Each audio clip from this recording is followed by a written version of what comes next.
Have you ever invested money or other resources into something you didn't fully understand, only to end up losing money? Perhaps it was finding a job, renting a house, choosing a college major, buying a fund, purchasing a home, starting a business, or even buying a mobile phone or computer. These experiences of loss or even deception are often the result of blind actions that exceed our capacities. In daily life, we frequently encounter areas we don't fully understand, yet still have to make decisions within them. As a former lawyer, I've seen many cases where people suffer losses because they stepped beyond circle of competence. It's precisely because of these common challenges that I want to share a valuable thinking model with you today. The Circle of Competence theory, as proposed by Charlie Munger. In this video, we'll explore the boundaries of our individual circle of competence, how to establish, maintain, and expand it, and crucially, how to handle situations when we're out of our depth. I'll draw on a series of books and personal research to guide you in building your own circle of competence.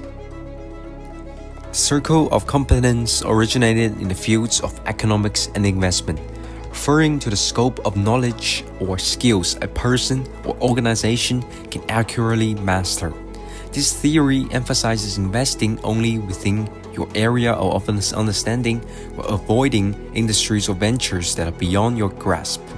Put simply, focus on what you know, avoid what you don't, and resist following trends blindly. But how do you determine what you don't know? Here's where we need to ask ourselves a critical question. Do we tend to overstimulate or underestimate our abilities? In this talk on the psychology of human misjudgments, Charlie Munger cited a study from Sweden where 90% of drivers believed their driving skills were in the top 50. This tendency to overestimate one's abilities is explained by the Dunning-Kruger effect, a psychological phenomenon with whose the law competence overestimate their skills, while high performers underestimate their skills. Simply put, if you lack ability, you may not even realize it. This is why overconfident individuals often make rash decisions, making them prone to mistakes or deceptions. On the other hand, even those aware of these limitations may encounter a gray area of partial knowledge, leading to overconfidence and poor choices. To avoid these pitfalls, it's essential to define the boundaries of our competence before making significant decisions. Ask yourself whether you should act immediately based on your current understanding or take time to learn, investigate, and seek advice. A helpful tool here is the Circle of Competence test. 1. Clarify your purpose and reason. Write down the decision you're facing, such as buying a house, changing jobs, or pursuing further studies. Then ask yourself, what is the purpose and reason behind this decision? This seemingly simple question can be surprisingly challenging. If your reasons are influenced entirely by external factors, like peer pressure or family expectations, pause and reflect. 2. Identify current challenges. Once your goal is clear, list the challenges you need to overcome. For example, if you're considering quitting your job, think about potential obstacles such as economic pressure, transitioning to a new role, or adapting to a new industry. If you can't identify any challenges, it may indicate a limited understanding of the field, as those with expertise often foresee more potential pitfalls. 3. Explore alternative solutions. A competent individual often identifies multiple approaches to achieve the same goal. For instance, a lawyer handling a contract dispute may propose several solutions, such as enforcing the agreement, pursuing penalties, or seeking damages. If you can only think of one option, it might be a sign to expand your knowledge before making a decision. If you find you can't answer these questions effectively, your priority should shift from decision-making to expanding your circle of competence. Next, let's discuss how to build, maintain, and expand this circle. While it's important to operate within your current competence, this doesn't mean your boundaries can't grow. The key lies in fast and feedback-driven learning.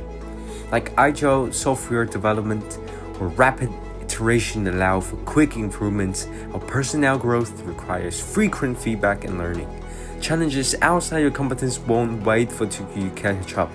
They demand immediate action. By studying others' experiences through books or mentorship, you can accelerate your learning and address these challenges effectively. I've encountered countless out-of-competence problems throughout my career, but rapid learning and investigation allowed me to turn obstacles into opportunities. Through trial and error, I developed a method called the problem iteration model. First step, learn the basics. When facing an unfamiliar challenge, start by grasping the fundamental knowledge of the field. Books and online resources are great starting points, but remember to stay humble. Knowing a little doesn't make you an expert in any field. Number 2, refine your questions.